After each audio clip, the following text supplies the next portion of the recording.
Hello and welcome back to the 52-week photo challenge.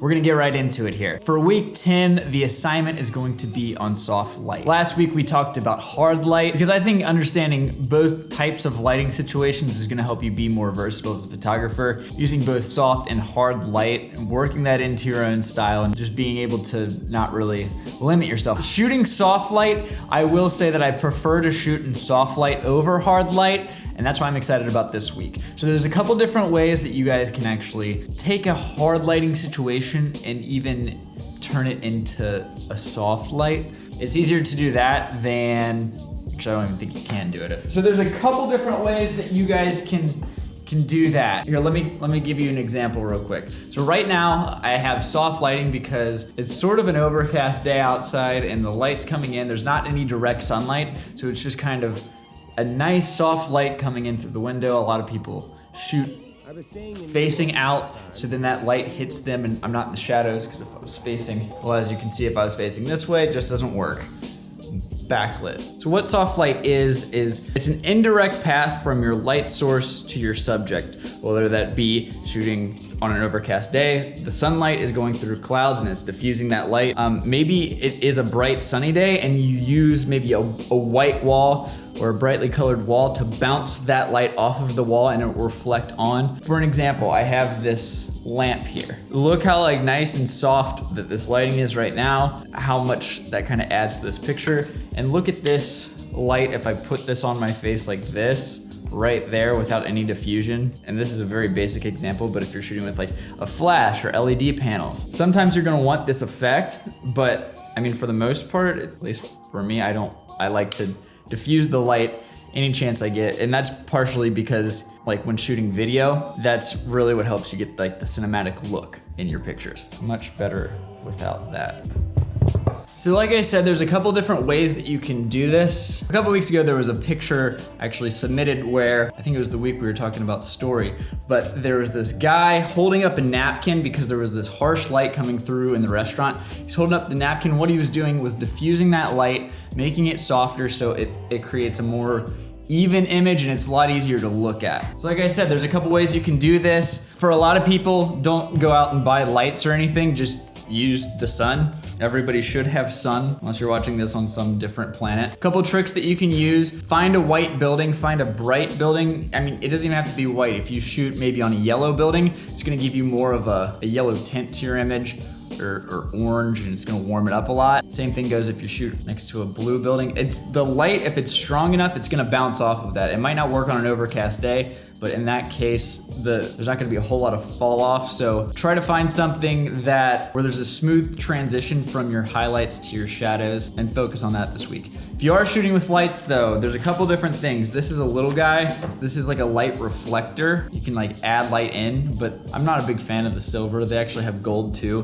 What I really like to use though is the white, because if you see, like, the white makes it just so much more, look at that light that I'm adding into the picture here. And that's what I mean, like the light is bouncing off of this white card.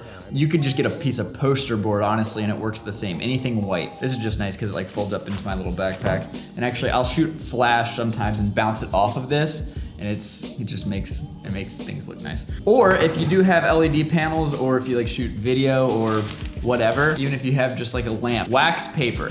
This stuff is amazing. Really cheap. You just tape it wherever your light source is. You could even tape it on that thing and it's gonna help diffuse the light. My lamp, that is. Get creative here. And like the other week, you could just use a napkin. It doesn't matter. If the light's just passing through something, it's gonna make your picture look a lot more even and soft, and it just looks beautiful. So try to do that this week. So now we're gonna talk about what we were doing last week, which was hard light. So let's get a coffee and then we're gonna go over that.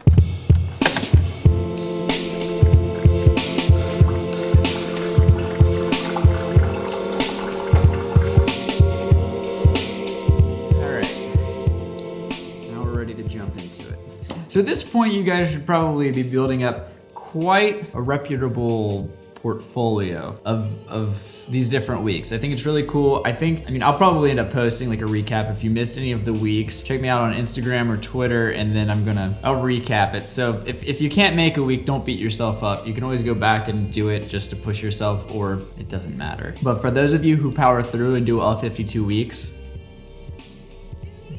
All right, so last week you guys used hashtag TribeWeek9. We're gonna be going over some of those right now. Like I said, we used hard light here and everybody grasped that amazing. Look at this contrast here. Oh my gosh, that is awesome. You guys hit it right on the head. Look at this, beautiful. Hard light creates this shadow, adds more to the picture. It makes it cool. If this was a soft light picture, I mean, it'd be all right. But the fact that it has that hard shadow, I think it makes it look a lot more interesting. That's an awesome picture, Tara.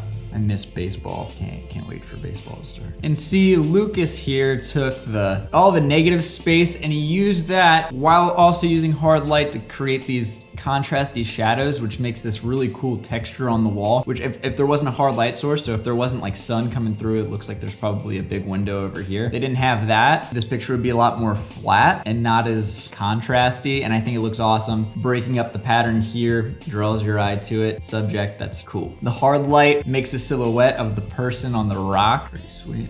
The big thing really here is shadows. It's always about shadows when you're shooting in hard light situations. It's about finding that contrast, whether the shadow is on your subject or if it is your subject. Here the shadows, again, using hard light is really key to making patterns. Remember that, we're gonna be talking about that in the future. It's creating patterns in things that otherwise wouldn't have patterns, or it can help assist in doing that. Look, because here it looks like it might even be like concrete, some sort of stone, and it's just flat all the way across, but with the light, it makes this sweet pattern of the pillars on the right side all the way across, and having those like just in frame, or even if you just crop those out of frame. I wouldn't crop them out of frame, but I'm just saying even if you did, it creates a really cool effect. I like this just because of the leading lines that lead all the way down, and that's a really, really awesome shot using that harsh light. A lot of these just speak for themselves. You can tell anytime there's really like harsh shadows, that's from using harsh light, using that to your advantage. That's one way. Another one that's really cool, I really like this one because this one, hard light can also help your colors to pop in a way that you're not used to seeing them pop maybe on an overcast day.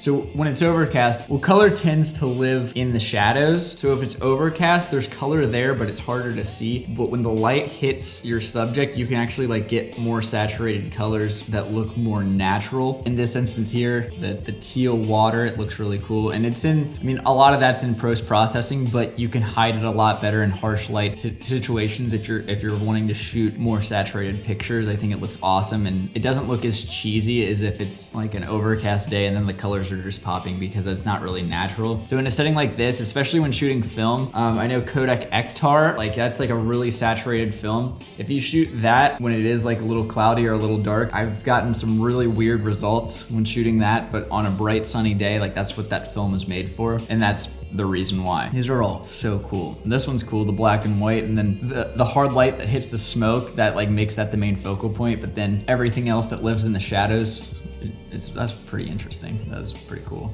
All of these, that one's sweet. Just wanna scroll through here while I'm talking.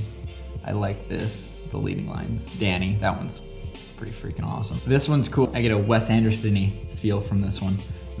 With the neon sign and then the light coming through, and it creates these long dramatic shadows. That's pretty sweet. Just scroll through, and right here, I mean, everybody, this is all proof. I like this kid. This is like his style, and I think it's awesome. I've never seen anything like it. I think it's pretty sweet, and that's hard to do. So it's possible to create images even in harsh light that are just really like freaking cool. And you don't have to like stick to the norms of that washed out, very trendy, like it's popular on Instagram, of like the soft light. You don't have to stick to that, especially, I mean, if you're out and it's bright and sunny and you only shoot in soft light, I don't know, I think that's kind of like, you just pigeonhole yourself. This one's cool. This works out really good, the harsh light, just because it matches the setting. The Venice Beach, like the skate park, I mean, I think they're in a bowl. It's cool. The contrast creates a grittiness with the graffiti and everything else. It just like matches the whole scene. I'm loving it.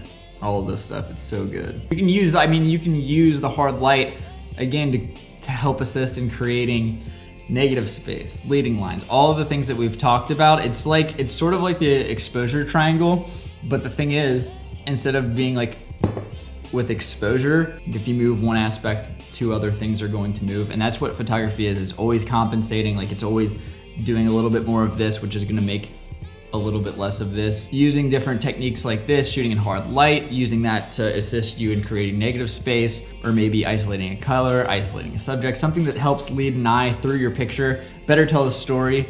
I think that's cool. These are just tools that you can use to play around and get different effects out of pictures versus just snapping pictures at all. Okay, so that's gonna lead us to this week's featured photo of the week.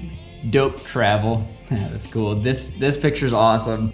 What makes this really cool and really stand out to me is the hard light. It makes just this 3D, like black and white, like boxes. It almost looks like a render on a video game that's like not fully rendered because it's so cool. And all these different balconies. What really makes this is the fact that there's someone here, because having that person there gives you a sense of scale and a sense of what it is. If that person wasn't there, I think this is still a really great photo, but it doesn't make it like, having a human, it's in your picture, it just makes you connect with it a lot more and then see like the scale of everything. And the sky, how dark it is with the shadows, and then having like the hard light just come in and create those shadows, I think it just makes it beautiful. And it's a perfect representation of using harsh light to help assist you in telling your story. So Dope Travel, thank you for this picture. This is awesome. And thanks again to everybody who posted using hashtag TribeWeek9. This week, go out and do the opposite. Find some soft light, use some different techniques. Maybe talk about how you got your soft light and we can go over and talk about that. Maybe put it in your description of your picture on Instagram using hashtag TribeWeek10. We'll just go through and talk about those next Monday. You guys are grasping this really well, and I'm always like really excited to go through and just find all these different pictures, and it's very helpful seeing like a lot of people doing the exact same thing and just seeing different takes on it. Hopefully it's helping you guys like see things in a different way, and that, like I've said before, that's the whole point of all of this. So that's it for this week. Thank you guys for being here. Thanks for really making this thing happen, and we're moving forward with momentum. We're already on week 10. This is great. So good luck, guys. We'll see you guys next week.